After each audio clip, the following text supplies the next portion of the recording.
Okay, have you ever heard of vaping? That's V as in victory, A-P-I-N-G, vaping, using those electronic nicotine devices. Today, a growing concern for parents is the number of young people who are now vaping. So joining me to discuss the risks that may come with vaping devices is one of my favorite people, Pfizer's Chief Medical Officer, Dr. Freda Lewis-Hall. So thank you for being here. Some people call them e-cigarettes, but what exactly is vaping? How does it work? And how long has it been around? So they were first introduced about 12 years ago. And since then, the popularity has been growing, especially in teens and young adults. Right. Today, about 2 million middle and high school students in the US use these devices. These devices come in many forms and shapes. So it's e-cigarettes, it's vape pens, personal vaporizers. But what's common to them is that take a liquid, heat the liquid with a heating element, that turns the liquid into an aerosol or a vapor, and that aerosol is then inhaled into the lungs. That can't be good. Well, it's a variety of things that's in. Propylene glycol is one common substance, vegetable glycerin, as well as nicotine. We have a video question from a young adult, 19-year-old Jonathan. He says that he has been using e-cigarettes since he was 16. Let's take a look at the question. I've been vaping for 3 years now. I smoke every day, all the time, whenever I can. Could I be addicted? And also, is vaping dangerous to my health? Well, Dr. Free, could he be addicted to this? Yes, but let me take a step back and ask the question, what actually is an addiction? And according to the American Psychiatric Association, an addiction is when a person compulsively uses a substance, even when it causes problems for them, and they're fixated on its use to the point that it starts to take over their lives. So Jonathan said two things.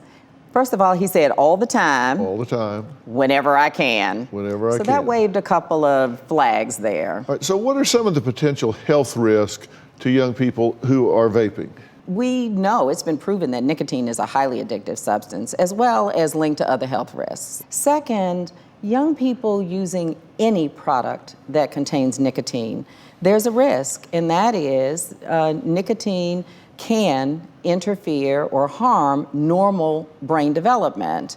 And many people think that you stop developing your brain early, but we're still developing our brains into our mid-20s. Right.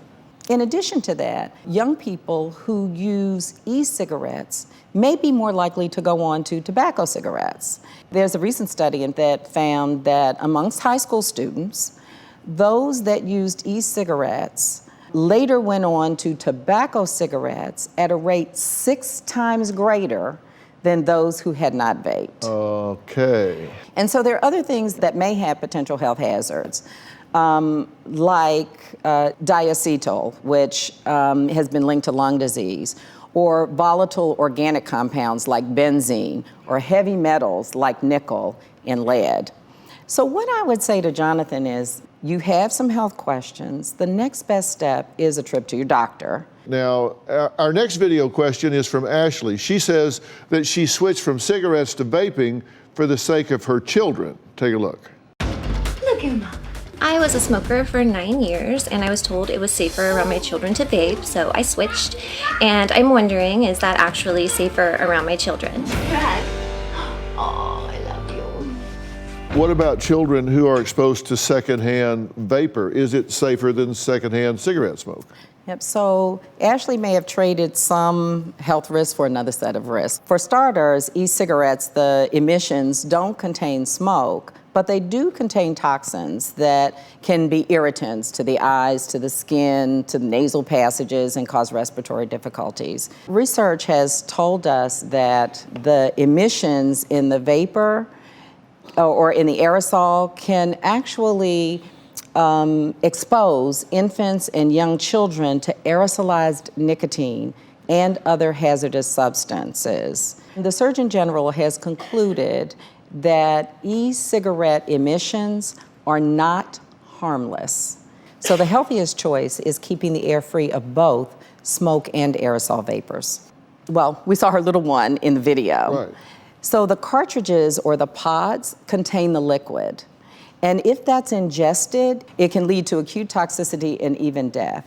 So that's really important to remember if you've got little ones around like that. Right. So Ashley, sorry to bear bad news, but vaping is not a guaranteed way to protect your children from potential health hazards. I do want to add my congratulations to Ashley for taking these steps to try and protect her children for the sake of her children. So parents, teachers, and caregivers can set a good example by being tobacco-free. If you still use tobacco, quit, and there is help available. I would encourage Ashley and others to make sure that your children understand that exposure to nicotine-containing products is not safe, and they should not do it. Well, you know, I do want to give her credit for asking, trying to figure out the answers. And you can learn a whole lot more if you go to gethealthystayhealthy.com. I've said it many times, Robin and I love this site. And of course, while you're there, you can sign up for our monthly newsletter. Hopefully this has been educational for you. It certainly has for me. Thanks for talking about this. No, I think it's important. I want to thank all of my guests today, especially Dr. Freda Lewis-Hall.